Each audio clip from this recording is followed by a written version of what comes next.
पहलगाम आतंकवादी हमले ने पूरे देश को झकझोर कर रख दिया है, लेकिन इस हमले के बाद कांग्रेस सांसद चरणजीत सिंह चन्नी ने सर्जिकल स्ट्राइक पर सवाल उठा दिए। वो पूछने लगे कि क्या किसी ने सर्जिकल स्ट्राइक देखी है। बाद में देश में जब राजनीति सुलगने लगी तो उन्होंने सफाई भी दी है।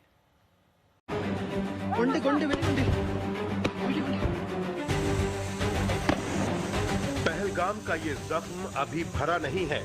देश 22 अप्रैल की आतंकी हमले से गुस्से में है और आतंकवादियों के आका को सबक सिखाने की मांग कर रहा है। लेकिन कांग्रेस के पूर्व सीएम और मौजूदा सांसद चरणजीत सिंह उस सर्जिकल स्ट्राइक का सबूत मांग रहे हैं जिसे 2016 में हमारे रणबांकुरों ने अंजाम दिया था। पता नहीं चला मुझे तो कहां स्ट्राइक हुए हैं, कहां बंदे मारे गए थे उस समय, कहां वहां पाकिस्तान में हुआ था।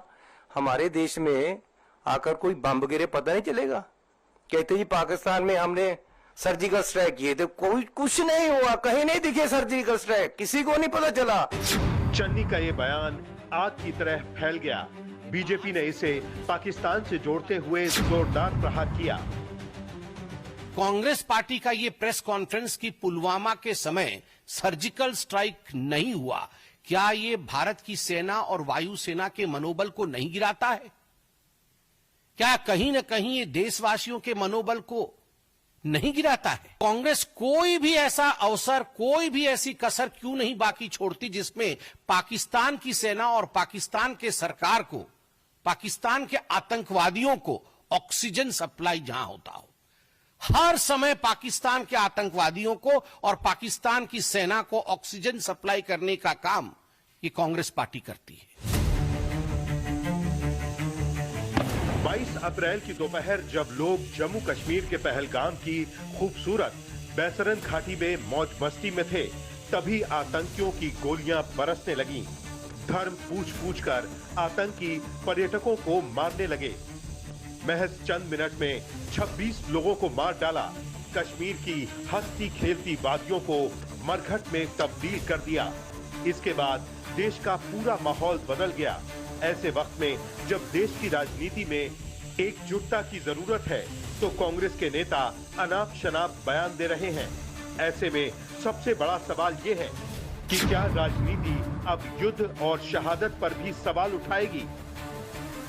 मामला गरमाया तो चन्नी ने अपने बयानों को राजनीति की चाशनी में डुबोकर नए सिरे से परोसने की कोशिश की, या यूं कहें कि सफाई देते नजर आए।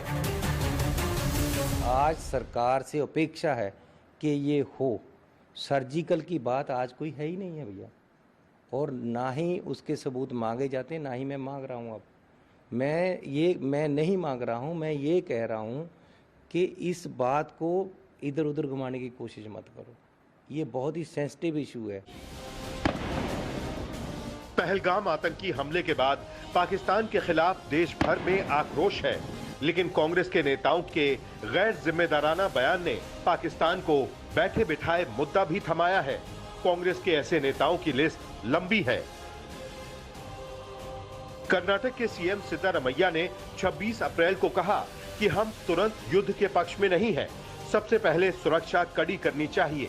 बाद में उन्होंने अपने बयान पर सफाई देते हुए कहा कि वो युद्ध के खिलाफ नहीं है। 26 अप्रैल को ही कर्नाटक के मंत्री आर.बी. तिम्मापुर ने कहा कि मुझे नहीं लगता कि आतंकवादियों ने धर्म पूछा।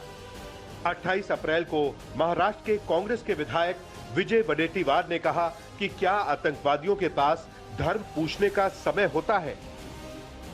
कांग्रेस के नेताओं, मंत्रियों और सीएम के बयान तब आए जब कांग्रेस ने अपने नेताओं के लिए लक्ष्मण रेखा खींच दी थी।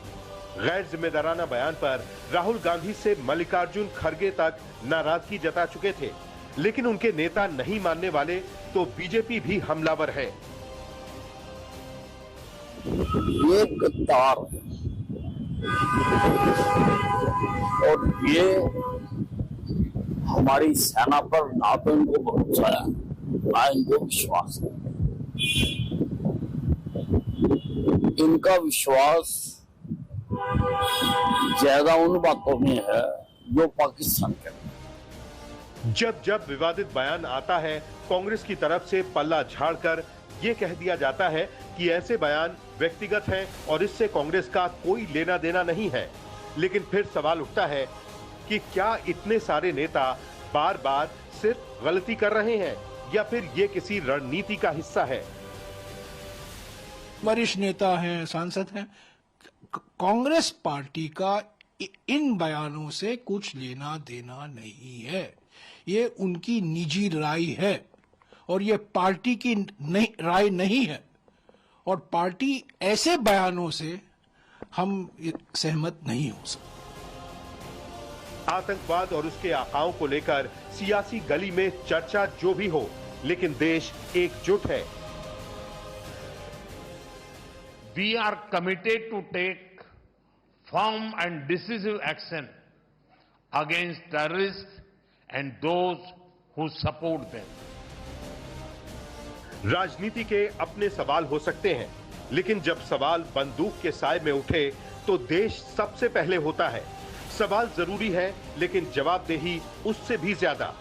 ये बात सियासत करने वाले लोगों को ज्यादा समझने की जरूरत है। आज तक ब्यूरो।